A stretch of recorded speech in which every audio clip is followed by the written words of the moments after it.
Video में कहा गया, अगर अपना बुटीक बचाना है, काम बचाना है, तो मलेरकोटला से कपड़ा मत लो, खासकर तेलियां बाजार।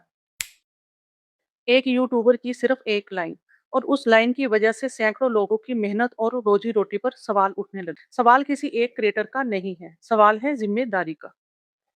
वीडियो में कहा गया, लगता भी साडी बुटीक ते आउण ते सेव रहण। तुसीं कदे भी मलेरकोटले तो कोई कपड़ा ना खरीदियो जी, खास करके तेलियां वाले बाजार चों, ठीक है। जब लाखों लोग आपकी बात सुनते हैं तो ऐसी जनरल स्टेटमेंट सिर्फ एक दुकान को नहीं, बल्कि पूरे शहर और उस बाजार से जुड़े सैकड़ों व्यापारियों की अमेज और उनकी रोजी रोटी को भी प्रभावित कर सकती है।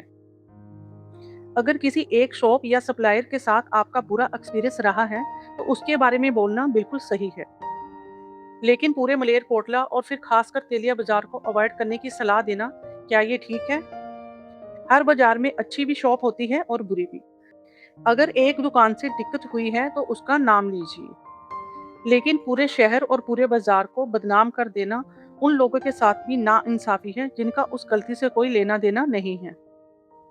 हमारे परिवार को मलेरकोटला से कपड़े लेते हुए 20 साल से भी ज्यादा हो गए हैं। आज तक हमारा एक सूट भी खराब नहीं निकला, बल्कि हमारे बनाए हुए सूट देखकर ही लोग वैसे ही सूट बनवाने आते हैं।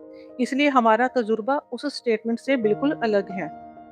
मलेरकोटला और खासकर तेलिया बाजार के बारे में लाखों लोगों के सामने ऐसा कहना बहुत दुखद लगा। अगर किसी एक सप्लायर से दिक्कत थी तो उसका नाम लीजिए, लेकिन पूरे शहर और पूरे बाजार को गलत कहना उन सैकड़ों ईमानदार दुकानदारों के साथ भी नाइंसाफी है, जो सालों से अपनी मेहनत और ईमानदारी से काम कर रहे हैं।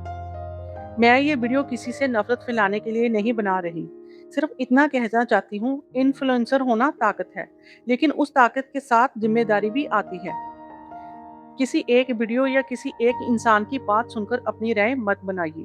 खुद जाइए, क्वालिटी देखिए, रेट कंपेयर कीजिए और फिर फैसला कीजिए, क्योंकि एक स्टेटमेंट सिर्फ शब्द नहीं होता। कभी-कभी उसके पीछे पूरे शहर की पहचान और सैकड़ों परिवारों की रोजी रोटी जुड़ी होती है। एक बाजार सिर्फ दुकान का नाम नहीं होता, वहाँ किसी का सपना होता है, किसी की सालों की मेहनत होती है और किसी परिवार की रोजी रोटी होती है।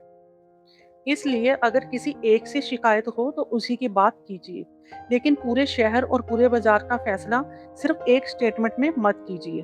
मैं बस इतना कहना चाहती थी। धन्यवाद।